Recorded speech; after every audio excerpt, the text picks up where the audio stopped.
Baik, terima kasih kepada rakan-rakan kita dari Negeri di Bawah Bayu. Seterusnya, kita akan bawakan satu perbincangan yang memang menarik. Menarik dan harapnya tak panas. Tak panas dan membakar kita lah pada pagi ini. Sebab ini undang-undang. Kita bincang perkara yang sangat mencabar untuk difahami. Tapi perkara ini saya rasa penting, namun ia adalah sesuatu yang baru dalam arena sistem perundangan kita. Okey, apa yang baru tu? Okey, kita nak cakap berkenaan dengan taklik. Bagaimana taklik ini boleh menjadi talak tambahan.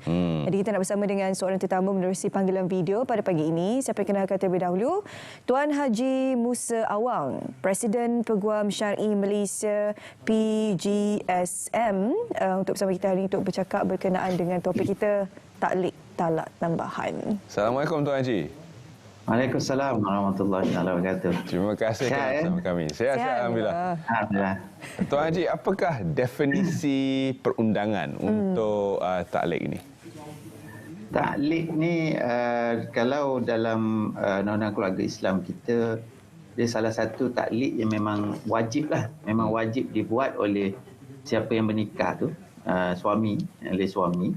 Bila berlaku pernikahan, dia wajib lafazkan taklik sebagaimana dalam surat nikah tu, Syahidah. Taklik biasa dalam surat nikah ni, satu kalau suami tak beri nafkah lebih daripada 4 bulan, ataupun tinggalkan dalam tempoh tertentu, ataupun dia mendatangkan sebarang mudarat kepada isteri. So kalau kata isteri itu buat aduan ke Mahkamah Syariah, kepada hakim syariah, Mahkamah sabitkan aduan tu, dia akan jatuh talak khuluk, dipanggil tebus talak. Sama ada dengan bayaran RM10 ke dan sebagainya, itu bergantung pada negeri lah. Tapi yang taklik itu memang diwajibkan. Sebab dalam undang-undang dia ada sebutkan bahawa Jabatan Agama Islam boleh arahkan ataupun kendaki suami itu tadi untuk lafaz taklik tu. Yang tu memang setiap orang rasanya akan baca taklik tu lepas akad nikah. Sama ada dia sedar ataupun tak, kan. Seronok nak menikah tu kadang-kadang tak sedar pun. Ada yang tak sedar. Sebenarnya dia ada buat lafaz taklik. Kalau taklik tu dalam syaratnya dia bermaksud kita gantungkan talak tu dengan satu perkara. Dengan satu perkara yang lain.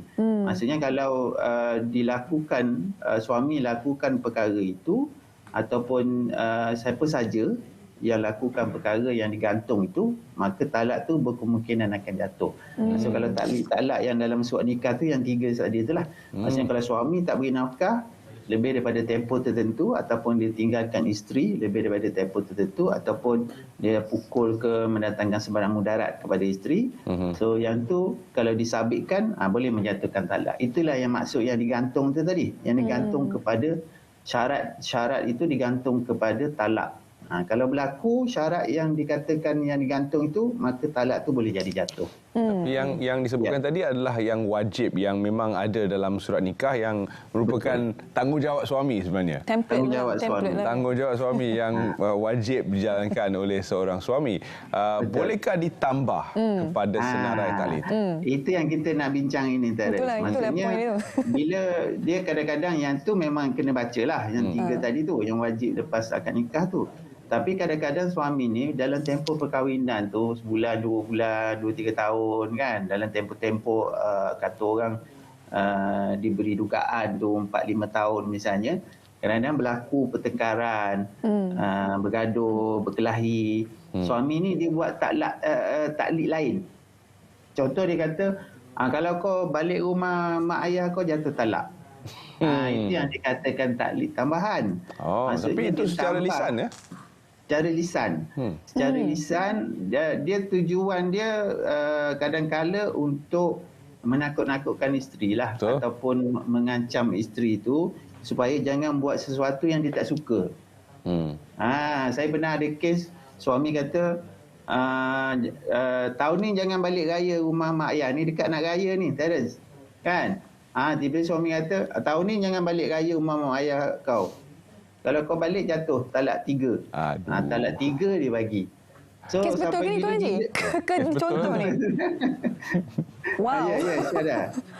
Okey. Itu kisah benar. Kisah benar lah. So bila taklik itu dibuat oleh suami sebegitu rupa kan, maksudnya isteri tu dia tak boleh nak balik dah dekat balik beraya rumah mak ayah dia. Sebab taklik ni satu perkara yang bila suami lafaz dia tak boleh tarik. Dia tak boleh nak sedut balik tarik tu, taklik yang dibuat tu. Contoh dia kata, kalau suami kata kalau kau keluar rumah jatuh talak. Maksudnya dia tak boleh nak kata saya tarik baliklah taklik, bolehlah keluar rumah. Tak boleh. Cumanya Tuan Haji, kita pause kejap kan. Okey, bila seseorang suami itu melafazkan taklik tambahan kan, siapa yang akan menjadi saksi kepada lafaz taklik itu? Contohnya macam Tuan Haji cakap, okey, tak boleh tarik balik. Tapi siapa yang nak justify dia dah cakap dan yang nak menentusahkan ungkapan taklik tambahan itu? Suami isteri lah. Kadang-kadang kalau bergaduh mana ada orang lain kan, anak-anak kan, yang kecil-kecil itulah. So ini tanggungjawab individu itu sendiri. Maksudnya kalau suami dia ada lafaz taklik dan isteri pun tahu bahawa suami itu ada buat lafaz taklik tambahan tu tadi, masing-masing kena dapatkan pengesahan, kena buat pengesahan. Kalau pengesahan tu biasa kita akan minta ke mahkamah syariah lah. Sebab kadang-kadang pihak-pihak ini dia bertanya pada orang tertentu, pada kawan-kawan, pada imam-imam.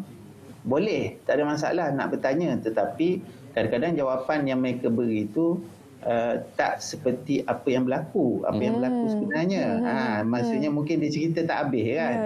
Dia cerita tak habis belah pihak. Dia kata, suami kata aku buat ini, aku ada lafaz taklik sekian. Dia tak cerita habis. Sedangkan kalau di mahkamah syariah ni, mahkamah akan dengar dua-dua keterangan suami isteri itu, dia akan panggil. Kalau ada saksi yang dengar lafaz taklik itu pun dia akan panggil. Untuk menentukan sama ada lafaz tu lafaz soreh ke lafaz yang jelas ataupun lafaz yang sindiran, kinayah. Sama ada dia ada sebut jumlah talak ataupun tak. So mahkamah akan buat keputusan lah sama ada taklik talak tambahan yang dibuat tu jatuh ataupun tak. Dan keputusan mahkamah ni biasa kita boleh mutamatkan lah. Maksudnya pihak-pihak tu boleh pegang lah, lepas tu tak perlu nak risau lah. Sebab kadang-kadang kalau kita rujuk pada kawan-kawan, lepas tu kita tak yakin lagi kan. Kita tak yakin lagi, betul ke tak jatuh ni. Sebab sedangkan lepas tu kita nak bersama balik dengan isteri ni, nak rujuk balik. So lafaz yang taklik yang dibuat oleh suami itu sama ada jatuh atau tak, perlu dibuat pengesahan di mahkamah untuk tentukan sama ada jatuh talak ataupun tak. Kalau katakan dia gantung tu dengan talak 1 ataupun talak 2, alhamdulillah lah Terence. Maksudnya boleh rujuk balik. Tapi kalau talak 3 tu, yang tu masalah lah. Tuan Haji, ingin kita tanya, adakah emosi ataupun state of mind ketika melafazkan talak itu memainkan peranan dalam menentukan kesahihan apa yang dilafazkan itu? Sekiranya si suami tengah marah atau sebagainya, adakah itu juga merupakan sesuatu yang diambil kira oleh mahkamah syariah? Ya, dia antara perkara yang akan diambil kira, elemen-elemen tu. Contoh marah. Cuma marah tu dia ada 3 peringkat. Biasa orang marah dia ada 3 peringkat. Peringkat pertama dia marah yang biasa-biasa je. Kan, dia biasa. Dia ni suami memang jenis pemarah. So marah bagi dia biasa je. Kan, anytime dia marah kan. Itu mungkin tak menjatuhkan talak lah. Yang kedua, talak yang sederhana. Maksudnya dia tak sampai ke tahap marah yang tinggi, tapi dia tak sampai ke tahap menghilangkan akal. Maksudnya dia masih boleh recognize itu isteri dia. Kan, masih dia lafaz tu. Cuma di peringkat yang ketiga ni, talak marah yang teramat marah, maksudnya yang boleh menghilangkan akal. Ada setengah manusia ni, setengah orang ni Tuhan buat, bila dia marah tu dia tak kenal orang dah. Dia nampak orang kecil je, besar semut je kan. So dalam keadaan tu mungkin mahkamah boleh pertimbangkan marah yang teramat marah itu tadi tidak mungkin akan menjatuhkan talak lah. Begitu juga dalam keadaan kesedaran suami itu. Kadang-kadang ada kes tu yang berlaku, suami itu dia biasa ambil dia penagih dadah kan, penagih dadah. Dia ada setengah dadah tu bila walaupun dia tak ambil hari itu, tetapi kesan dia tu kadang-kadang sampai seminggu, 2-3 hari. Walaupun hari itu dia tak ambil dadah tu. Kan? Tapi kesan dia kadang-kadang 3-4 hari lepas tu dan berlakulah pergaduhan dengan isteri, dia lafazkan. So mungkin itu pun tidak akan menggugurkan, tapi kena kemukakan bukti perubatan lah. Pakar yang akan menentukan sama ada keadaan masa suami itu lafaz dia sedar ataupun tak. Ada satu kes tu dia kadang-kadang dia ambil pil tidur, Terence. Suami tidur, pil tidur, nak dia tak boleh nak tidur, dia ambil pil untuk tidur. Kemudian subuh tu kadang-kadang isteri kejut dengan suruh bangun sembahyang subuh, dia kejut dengan kasar kan. Kawan tu terlompat, terkejut, terus dia lafaz. Ada juga keadaan itu yang berlaku. So itu perlu pengesahan di mahkamah. Maksudnya kita kena bawa kalau katakan dia ambil pil itu dengan nasihat doktor, so sudah pasti akan ada rawatan yang dibuat sebelum tu. So maksudnya kita akan panggil doktor tu untuk mengesahkan keadaan dia dan sebagainya. Dan kalau kes sebegitu kemungkinan tidak akan jatuh. Boleh jadi tidak jatuh talak. Jadi perkataan talak itu sangat penting dalam konteks ini. Kalau tidak dilafazkan bersama dengan perkataan talak itu, maka tidak akan ada implikasi yang sama.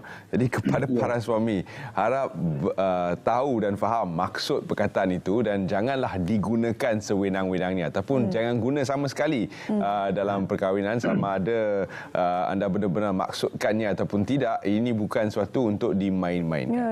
Ya. Kat sini pun sebenarnya ramai jurukamera kita duduk tengok juga topik kita hari ini. Duduk tengok diskusi kita hari ini kan. Cumanya Tuan Haji, saya tak ada dalam institusi perkahwinan kekeluargaan lagi. Jadi ini bukan iklan ya. Tak pernah tahu sahabat Malaysia, ini bukan iklan. Sebab ini susulan pada soalan yang akan ditanya. Mungkin yang dah berkahwin tahulah kan, yang belum lagi ni, taklik memang untuk lelaki sahaja ke atau saya dah agak awak kuasa banyak betul kat lelaki ni. Sebab tu saya tinggalkan soalan tu untuk dia. Dia kadang-kadang dia taklik tu, Syuhaidah, dia asalnya memang kuasa lelaki lah. Sebab kalau bagi dekat perempuan 2 minit sekali je lah, Faham? Saya ambilkan yang sejuk ya, Syuh. Itu dia bagi kat lelaki. Maksudnya, yelah kalau lelaki tu kadang-kadang dia berfikir jugalah. Tapi ada juga lelaki yang jenis tak berfikir kan. Memang. Nafas je. Saya pernah ada satu kes tu depan traffic light. Depan traffic light tengah tunggu lampu hijau. Berhenti dekat traffic light, lampu hijau. Suami kata, bergaduh dalam kereta. Suami kata, kalau lampu tu tukar hijau, jatuh talak. Itu lampu tu, traffic light tu memang confirm lah dia akan bertukar hijau. Aduh. Kan? So ini jenis suami yang tak berfikir. Tapi kadang-kadang bila marah tu, pertimbangan akal tu hilang. Dia jadi cakap je apa yang dia nak cakap. So bila lampu tu bertukar hijau, jatuhlah talak. Perlu buat pengesahan di mahkamah. So kadang-kadang talak tu digantungkan, ditaklikkan dengan perkara-perkara yang remeh-temeh, yang seolah-olah bermain dengan talak. Betul. Saya setuju dengan Terence cakap tadi. Jangan sesekali suami ni bila dah diberi kuasa talak tu, jangan sesekali senang-senang nak sebut simpan. Kalau ada peti besi tu, masuk peti besi, tekan nombor yang pin yang kita tak tahu. Lepas tu tak ingat dah nak buka. Nombor pin bagi dekat isteri. Tak, kalau itu cerita dia sekarang ni. Kuasa balik memang pada soalan Syuhaidah tadi. Asal memang kuasa suami lah. Tapi kadang-kadang suami ni jenis dia tersilap. Dia kadang-kadang dia gantungkan talak itu kepada isteri. Maksudnya dia seolah-olah macam indirectly diberi kuasa talak tu pada isteri. Saya ambil contoh yang tadi tu. Kalau dia kata kalau dia buat talak tambahan tu, dia kata dekat isteri, kalau you keluar rumah jatuh talak. Maksudnya kalau isteri dah tak nak suami tu, memang dia nak bercerai, dia keluar je lah. Kan? Dia dah beri kuasa tu kepada isteri untuk tentukan kau nak cerai ke tak. So isteri kata, memang aku nak bercerai pun, dia keluar je lah. Dia langkah pintu rumah tu, jatuhlah talak. Dia kadang-kadang itulah Syuhaidah, memang asalnya diberi pada suami, tapi dalam setengah keadaan dia boleh berpindah kepada pihak lain. Sama juga macam yang kes traffic light tadi tu. Dia pindahkan kuasa tu dekat lampu. Kita rasa macam kelakar kan? Benda real kan? Tapi perkara-perkara ni memang berlaku dalam masyarakat. Kalau tidak, contoh-contoh itu tidak digunakan oleh Tuan Haji sebab Tuan Haji dah dapat melalui pelbagai jenis kerana masyarakat. Jadi untuk si isteri pula, saya faham perasaan Shu. Dia seolah-olah kuasa itu di tangan suami, maka kalau si suami itu menggunakan sewenang-wenangnya, tidak adakah pembelaan untuk si isteri yang mungkin tidak ingin bercerai sebenarnya, tidak ingin jatuh talak itu? Isteri dia kena faham lah, maksudnya bila dia berkahwin tu, saya rasa dia akan kenal suami tu jenis yang macam mana, kan. Kalau suami tu jenis yang temper ataupun sikit-sikit nak marah, isteri tu kena main peranan juga untuk kontrol. Kontrol maksudnya janganlah provoke suami tu sampai kemarahan tu boleh menjatuhkan talak. Itu misalnya.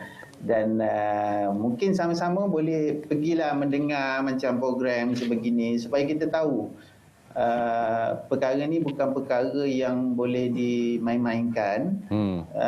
Sebab tu undang-undang kita, Terence Nusyahidah, kita buat peruntukan lafaz talak tu perlu dibuat dalam mahkamah. Maksudnya kalau mana-mana pihak suami ke isteri nak mohon perceraian, dia kena mohon kebenaran dengan mahkamah. Itu dari segi sudut undang-undang lah. Maksudnya mahkamah akan tentukan dulu mereka ni ada sepahaman lagi ke tak, boleh berbaik semula ke tak. Kalau tak boleh, mahkamah benarkan. So, sebarang lafaz talak, termasuk yang taklid tambahan ni, dikira yang dibuat di luar mahkamah, tanpa kebenaran mahkamah, dia dianggap sebagai satu kesalahan. Kesalahan matrimonial dipanggil. Maksudnya kesalahan yang berhubung dengan akad nikah, pernikahan, dan boleh dikenakan denda ataupun penjara tu. Dari segi undang-undang lah. Itu dari segi undang-undang. Tapi denda dia tak tinggi lah, 1,000 maksimum je. 1,000 pun dia masih, kalau setengah orang walaupun 1,000 pun denda, tapi dia masih memberi kesan lah. So ini pihak-pihak kena faham. Macam Terence sebut tadi, maksudnya pastikan lafaz tu, suami ni kena simpan lafaz tu sehingga saat yang terakhir yang tak boleh buat apa dah. Kan? Dah tak boleh nak berbaik, dah tak boleh apa, barulah gunakan. Itu yang sepatutnya. Baik, Tuan Haji, sekarang ni sebelum kita tinggalkan, satu lagi soalan yang ingin saya bertanya. Ramai pasangan yang kalau berbalah itu mereka akan menggunakan media sosial, akan menggunakan WhatsApp, akan menggunakan mesej dan sebagainya. Apakah modus operandi untuk memastikan sama ada talak yang dilafazkan dalam mesej itu sebenarnya ada konteks emosi ataupun tidak? Dia kalau dalam hukum syaraknya apa-apa lafaz dalam bentuk tulisan, kitabah dipanggil, sama ada SMS, dalam Facebook, WhatsApp dan sebagainya, Telegram ke apa tu semua tu, dia kira sebagai satu lafaz yang kinayah. Maksudnya lafaz yang secara sindiran, dia bukan automatik akan menggugurkan talak. Dia bergantung kepada niat suami masa dia buat tu. Maksudnya kalau sebab mesej ni kadang-kadang orang lain yang taib, kan? Suami tekan send je. Tu masalah tu. Itu masalah tu. Tu bila di mahkamah, biasanya mahkamah dia akan siasatlah siapa yang taib, siapa yang hantar.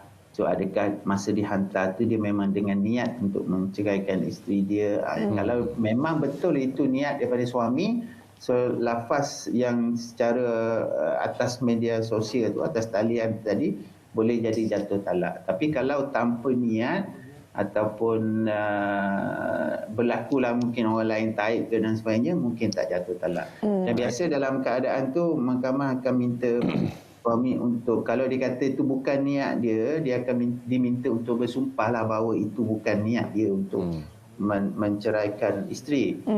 Sebab dia niat ni dalam hati dia je yang tahu kan. Kalau dia cakap bohong, dia kena lihat, dia kena fikir juga kesan selepas itu. Maksudnya contohlah dia sebenarnya masa dia buat dia ada niat, tapi dekat mahkamah dia mengaku tak ada niat. apa jadi dengan hubungan mereka selepas tu. Sedangkan ikut asalnya dia ada niat, talak tu dah jatuh tapi dia berbohong, dia kata dia tak ada niat. So kena fikir juga kalau suami nak berbohong di mahkamah tu, kena fikirlah kesan selepas tu, hubungan suami isteri kalau lahir anak-anak dan sebagainya. Baik, terima kasih Tuan Haji kerana sudi bersama kita pagi ini. Banyak yang telah kita belajar. Sama sekali kepada para suami di luar sana, tanggungjawab anda sebagai orang suami sangat berat. Anda perlu faham erti dan konsep-konsep di dalam perkahwinan anda ini. Memang penting. Tadi saya tengok artikel yang dipublish. Terima kasih Tuan Haji sampai kita hari ini. InsyaAllah kalau kita boleh panjangkan lagi sama-sama. mungkin minggu depan atau topik lain. Terima kasih. Waalaikumsalam. Saya tengok Kelatan tadi ada banyak perkataan tayang-tayang, jangan tayang kejayaan anak, tayang kebahagiaan semua kan. Topik tu macam menarik juga sebenarnya. Betul. Saya pun setuju. Jangan tayang kerana kita tak tahu kan apakah tujuan kita tayang tu. Nanti orang kata riak dan sebagainya kan. Mungkin topik yang bagus untuk kita bincangkan juga dan saya bersetuju dan saya amalkan sebenarnya. Likewise. Likewise. Okey, kita nak beres ketika kembali selepas ini. Baik, topik kita bawa ke tak ada ajar kau mana.